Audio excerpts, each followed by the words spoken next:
Latest chika Bel Mariano. Baby, nani Donnie Pangilinan. Paswit ang summer patikim ni Bel Mariano sa kanyang mga followers sa Instagram. Ibinahagi niya ang kanyang solo photo nito sa beach na may background ng sunset. Bel is wearing a blue swimwear bra na may terno na shorts. Hindi man nakasuot ng bathing suit. Super ayuda na sa mga fan nila ni Donnie Pangilinan ang kanyang summer photo. So gorgeous. Yan ang legal na i-post kasi galing sa kanyang IG. Hala, matured na ang ating baby girl. Ano kaya ang makikita natin sa tayo sa wakas? Lalo akong na-excite, ha?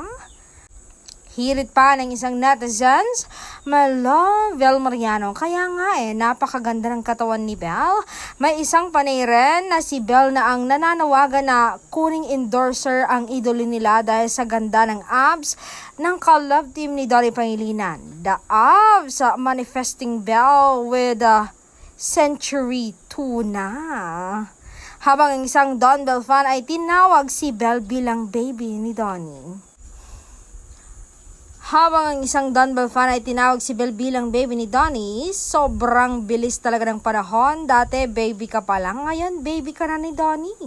Pansin din agad ng fans ni Bel ang comment post ni Ivana Alawi sa kanyang IG post, beauty comment ni Ivana. After this, dami ng request ng mga fanay kina Ivana at Bel. Vlog collab po sana. Sana mag-vlog po kayo, lie detector test. Challenge, yung malalaman base sa heartbeat. Vlog collab with Don Bel, lalo na po na may movie sila na tayo sa wakas.